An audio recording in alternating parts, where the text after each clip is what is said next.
Coming up, a snappy murder mystery set in Alaska. 100 of the world's greatest adventure stories. Plus, our distraction of the week. I'm Mel. I'm Dave. This is the Library of Lost Time. This week, I really want to read City Under One Roof by Iris Yamashita. Here's the setup. A lady detective from Anchorage goes to an isolated town in Alaska to investigate a possible murder. All of the residents of Point Metier, everyone who lives in the town, lives in the same high-rise building. There are 205 people. The town can only be reached by a tunnel, and then a blizzard closes the tunnel, and they're all trapped together with a murderer. To add to the fun, there's a roving gang of hoodlums on snowmobiles with their own agenda. This is based on a real place in Alaska, too. I know! Yeah.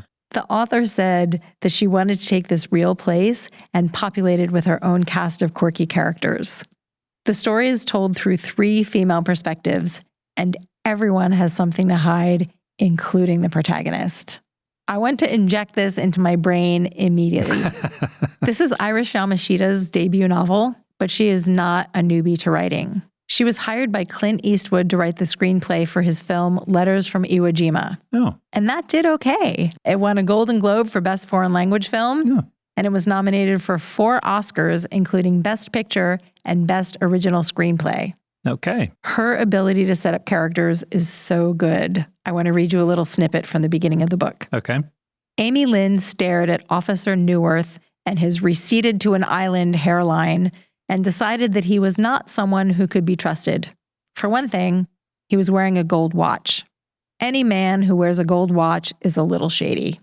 Second, anyone who asks you the same question over and over expecting a different answer does not trust you, and therefore, you should not trust them. And last of all, Neuwirth was from Anchorage. That's City Under One Roof by Iris Yamashita, and it's out now. Levison Wood is a British author and an explorer. He's walked both the length of the Nile and the length of the Himalayas. That's just showing off. It is, yeah. He wrote well-received books about those trips. I wanted to mention a book of his that came out last year. It's called Endurance, 100 Tales of Survival, Adventure, and Exploration. It is an anthology of some of the world's greatest adventure stories. So we get stories of Julianne Kopecky describing what it's like to survive a 3,000-meter fall out of an airplane into the Amazon forest. That sounds terrible. It does, yep. There's a story about a Spanish soldier who was shipwrecked on the Yucatan Peninsula in 1512 and went on to marry a Mayan princess. There are stories of people surviving war and genocide and isolation and avalanche. There are also stories of discovery and rescue. There's a description of Eric the Red landing in North America and Neil Armstrong landing on the moon. Many of the stories are first person, and there's also some fiction thrown in for good measure. There are excerpts from Daniel Defoe and Sir Arthur Conan Doyle and Jules Verne. This book was one of last year's best for Waterstones and Wanderlust. If you're interested in adventure stories or you think you might know somebody else who is and you want to sample widely from the field, this is a really good start. It's Endurance, 100 Tales of Survival, Adventure, and Exploration by Levison Wood. And now our distraction of the week. We have some big news to share. We do. And the story kind of starts with Jameela Jamil.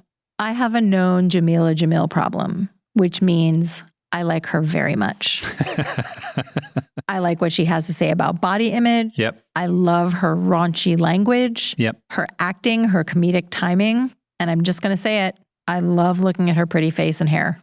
Do you want to remind people who she is? She played the glorious Tahani on the TV show The Good Place. She did. I love that show. A while back, I found out that she and Manny Jacinto, another one with great comedic timing and killer cheekbones, also from The Good Place.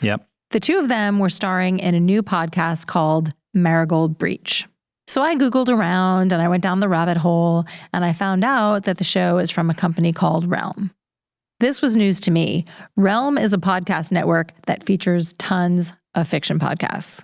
They're like audiobooks on steroids. They have lots of actors and music and dramatic sound effects. It's like a movie playing in your ears. You know that feeling you get when you go into a new to you indie bookstore and you're like, I want to touch everything. I want to read all the things. I want to sit in that chair. I want to stay here. Yes. That's how I felt when I went to their website. There's so many fiction podcasts that look like fun to me. One of the shows I found is called The Witch Who Came In From the Cold, and it combines spies and witchcraft in Cold War era Prague.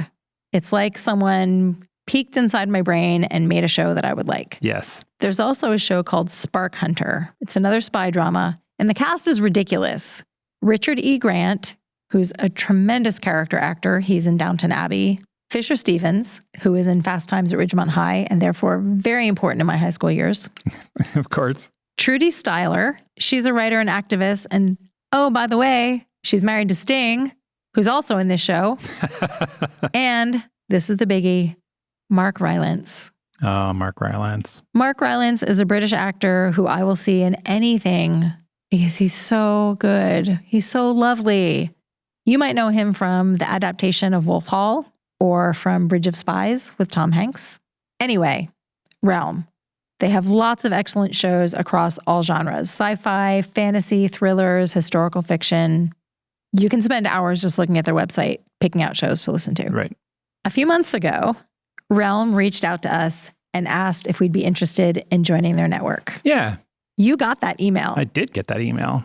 And it was fun because you were like, we got an email from somebody who wants us to maybe join their podcast network. And I was like, oh, who's it from?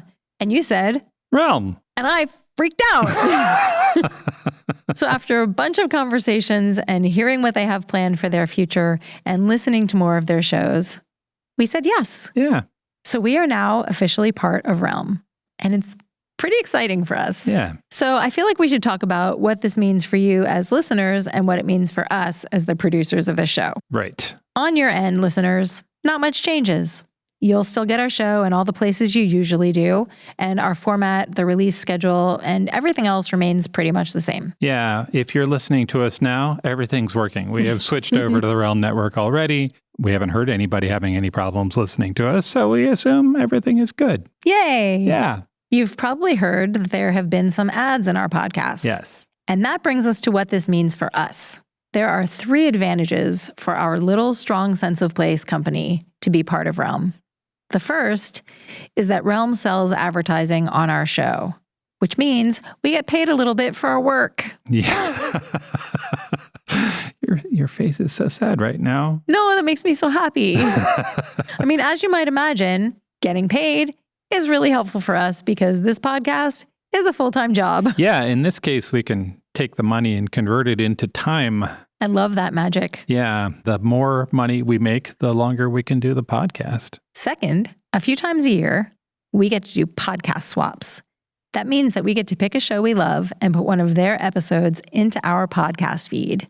This is a way for us to introduce you to other shows that you might like. And here's the biggie. In exchange, Strong Sense of Place gets shared in the feed of another Realm show, so we can be introduced to new listeners. Yeah, increasing the size of our audience is key to our ongoing success as a podcast. And finally, this one's pretty mushy and emotional. Since 2019, we've been doing all of the work of making and promoting Strong Sense of Place ourselves. Dave and I have a long history of working at agencies in our past, so we're used to team spirit and having other people to brainstorm with and having other hands to help get the work done. Being part of Realm and having the backing of our supporters on Patreon makes us feel like we are not alone in making this show. We have 2 great teams of people on our side, and that feels really nice. Yeah, we've got some work friends. I mean, I like to think that Mark Rylance and Jamil are our coworkers now. We should call them up. We could hop into a group chat and brainstorm some stuff. I love that. Let's do that. Visit strongsenseofplace.com/library for links to some of our favorite shows on Realm and to learn more about the books we discussed. Thanks for joining us in the Library of Lost Time. Remember to visit your local library and your independent bookstore to lose some time yourself. Stay curious. We'll talk to you soon.